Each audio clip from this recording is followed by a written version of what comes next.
I know it's been a few weeks since that X Command Mission update video, but I just wanted to take this moment, as I'm writing this the day after that came out, to thank everyone for the response I got on that video, especially in regards to this video.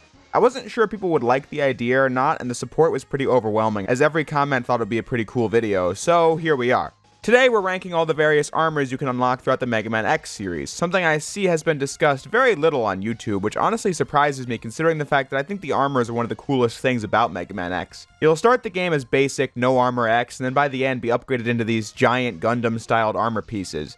It's something I really dug about the cover art of the SNES Mega Man X, showing you how powerful you can become while starting you out at a much more basic level. I talk a lot about the collectibles in the Mega Man X series, but I don't usually compare them, so today we're looking at the various armors and finding out which one's the best and which one's the worst by starting at the bottom and working our way up. But before going into it, I figured I'd lay out some ground rules. First, we're only talking about armors from the Mega Man X platformers. That means the X Fire armor and the Ultimate armor from X Command Mission, as well as the Dive armor from X Dive, do not count. Simply put, it's just impossible to compare, say, the X Fire armor to the third armor from X3. Command Mission is a completely different genre of game where each individual part of the armor is not collected like previous games, nor do they have individual functions that you can compare.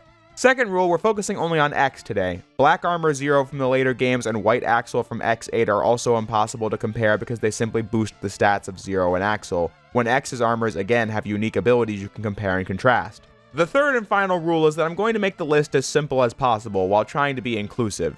For example, when referring to the first armor, I'm just lumping in Mega Man X1, Mega Man Extreme 1, and Mega Man Maverick Hunter X together under that umbrella. While Zero might give X a different buster in Maverick Hunter X, and X has the dash at the start of Mega Man Extreme 1, the functionality of the parts are largely too similar to judge differently. I think the armor from Mega Man Extreme 2 does enough differently from the one in X2 to where I could count it separately, but I won't because functionally it's an amalgamation of the second and the third armors, giving me little to actually talk about. And with all that said, let's get into the list. Coming in at number 13 is the Gaia armor from Mega Man X5.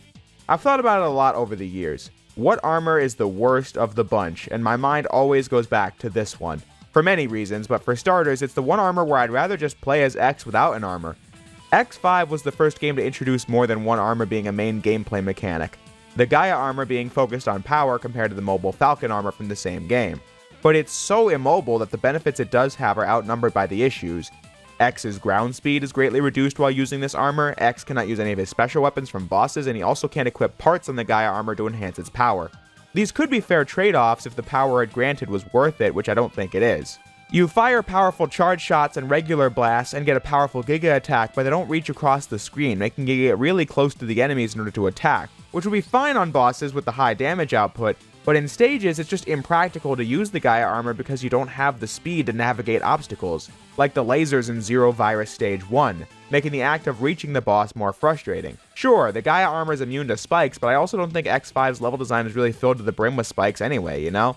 The biggest insult to injury that also leaves this armor definitely at the bottom of the list is the fact that its head parts you collect in Dark Dizzy stage literally have no use. Dr. Light does not tell you what it does, and that's because the head parts for it do nothing.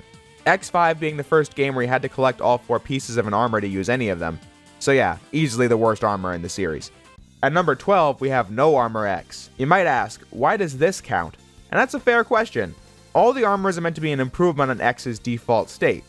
Well, I include this one because of the fact that in X5, X6, X7, and X8, once you collect the armor sets, you can still play as No Armor X, so I figured I'd include it. In every game, this is just X at his default state. Each game, of course, having a different version of that. In X6, for example, X can use Zero's Z-Saber on triangle for a slow, close-ranged attack. In X5 and X6, you can hang on ropes. In X5 through X7, you can crouch, and in X7 and X8, you can air dash by default. In all the games that allow you to play as No Armor X, this is always a worse option, minus the Gaia armor that we just discussed, as X without armor has no reduction in damage or any of those features that make the armors so desirable, which is why this option is low on the list. At number 11, it's the Glide armor from Mega Man X7. To give it some credit, it's easily the best of the 4 playable options in X7. With the body parts in particular, X not only gets his damage reduced, but you can also completely bypass the obnoxious knockback the other characters face in X7. This is pretty cool, but the other parts of the Glide armor are mostly duds. Being able to charge special weapons is nice, but the arm parts just add some extra homing bullets to charge shots, which is barely noticeable, as is the head parts extending the pickup range on health and such. The foot parts give you this near T-posing glide which just extends your jump, as opposed to the foot parts of previous games that do more to extend your mobility, like full-on flight from the Falcon armor or dashing upwards like the third armor. While the knockback issue is a great perk of this armor, it's also fixing a problem introduced in X7, and when combining that with the rest of the pieces not really being worth that much compared to what other games have done, it's gotta go pretty low on the list. For the next few placements, I was pretty unsure of which ones were going to go where, because I don't think any armor is bad at this point in the list, but I'm just going to rank them in a way that makes sense to me. So number 10 is the Hermes armor from Mega Man X8. This was a pretty close one, but I decided that this one would rank lower because of the fact that I find it to be the vastly inferior option compared to X8's Icarus armor. On its own, it's got good features like faster dashing and being able to go through enemies while doing so, and the 3-way charge shot, but none of these features really feel that impactful compared to previous games and the other armor in X8 where you can, spoiler alert, jump really high and blow enemies back with a screen-wide laser attack. Things that immediately get you thinking about how useful they'd be, compared to these features which are okay. However, I do like the faster charging speed, to the point where I do equip the Hermes head parts alongside the other parts of the Icarus armor when I play X8. Number 9 is the Falcon armor from Mega Man X5. A lot of people really dig this one, which makes sense to me. It gives X the ability to fly for several seconds. It's pretty useful in X5 stages, however I think it has some pretty big cons, like the tiny charge shot or the inability to charge special weapons, making it a weak combat option. In X5, many special weapon charge shots are pretty useful and do a lot of damage, so not being able to make use of that with the game's main armor is pretty lame if you ask me. However, the reason it still beats out the Hermes armor is because of the fact that it returned in X6 and was overall more fun to use in that game. Sure, you couldn't fly anymore, but you did get the ability to charge special weapons, doing massive damage with them like in the case of the Yamar option. The ability to do this, and having reduced damage right at the start of X6, a challenging game for newcomers, let's just say, makes the Falcon armor stand out enough to be worthy of the number 9 spot. Speaking of X6, the Shadow armor comes in at number 8. The Shadow armor is a definite improvement over the Gaia armor in X5, where both are the secondary armors of each game with a limited moveset, making me believe they're easy to compare. The design is fantastic, as I've said in the past. It's a full-on ninja Mega Man X, and it looks badass.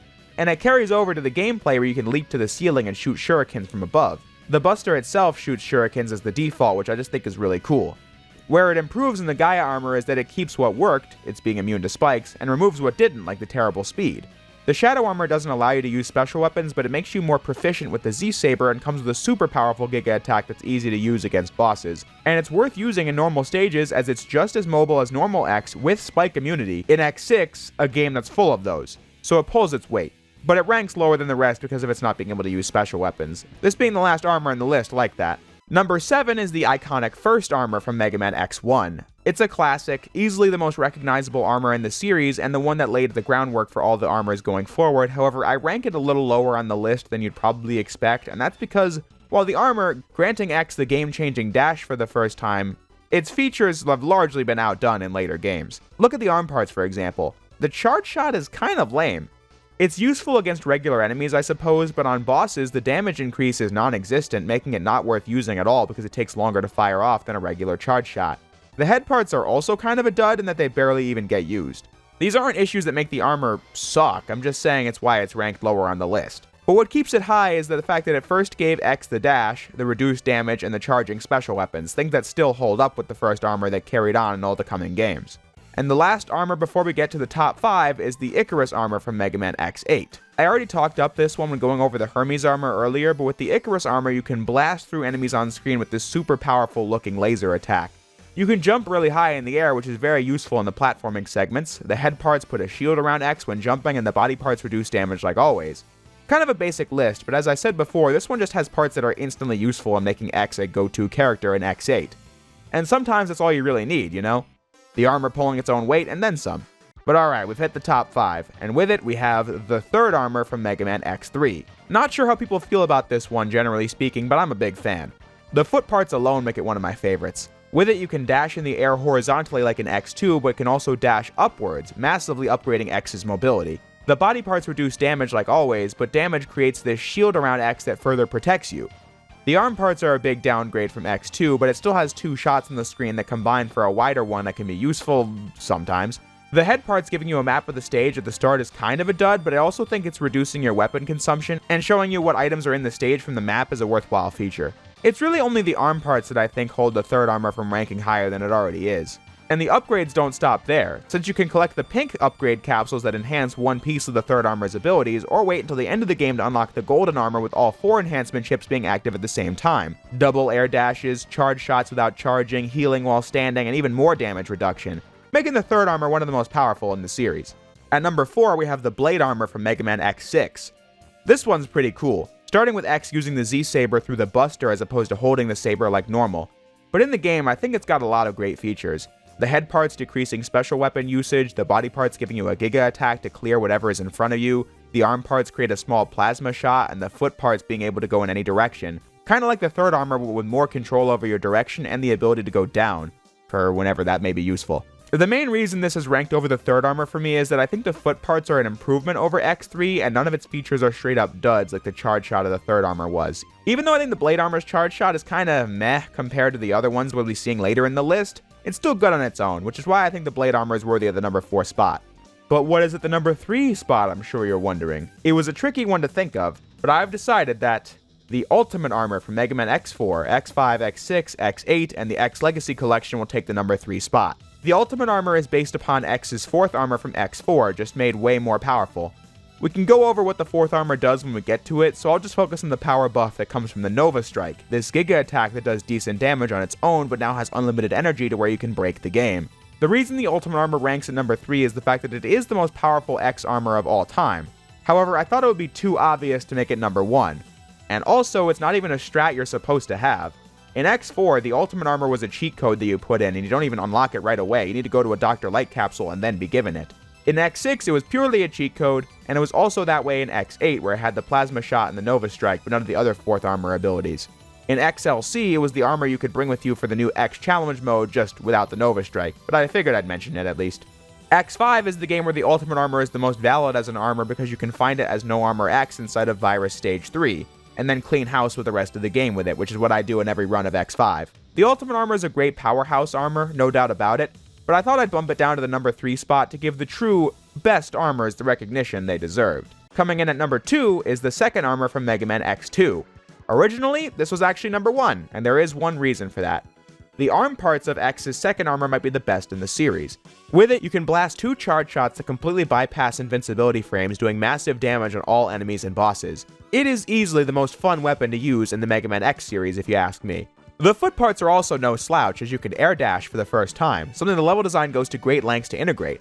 However, I couldn't justify putting this at number 1, because the head parts scanning the area for secrets is probably the biggest dud in the series, and the Giga attack isn't that impressive. I only use it to clear the first phase of the Sergei's boss fight in X Hunter Stage 2. However, the 2 parts it does well, it does really well, which is why the second armor sticks in my memory as being one of the best. But now we have reached number 1. The number 1 spot goes to the 4th armor from X4. This being what the ultimate armor was based off of, with the foot parts giving you a hover ability and an air dash, the head parts giving you unlimited special weapon ammo, the body parts allowing you to do the Nova Strike with an energy meter, and the arm parts giving you the choice between 4 charge blasts or the mini-boss killing Plasma Shot. Really, when I look at the armors across the series, I feel like this is the one where there are no duds. The foot parts aren't as good as, say, X3, but it works quite well and is useful in its game. The arm parts are badass, the head parts are, for the first time, great with infinite special weapon ammo, and the Nova Strike is the first useful Giga attack. These are all being things you can get naturally in the game without cheat codes, so for those reasons, this armor really stands out as the best of the best because it's a powerhouse, but not a super broken one. I really can't think of an armor that, to date, has topped this one for me. It's an obvious pick, but I think it's a good pick. So that's my list. If I were to put it on a tier list, it would look like this. I'm going to include the link to this tier list in the description, so be sure to check it out and rank the armors yourself. I'll look forward to the results. You can also choose to rank them however you want. One thing I considered doing for this video was discussing how I felt about the art design of these various armors, but in that case, I didn't really have that much to say because I like most of them. I thought the red in the second armor was a bit off. The third armor's Buster arm looks like a vacuum. I think the glide armor is a visual mess, and I never liked the X8 armor aesthetic in general. But I found that to be a difficult thing to juggle alongside the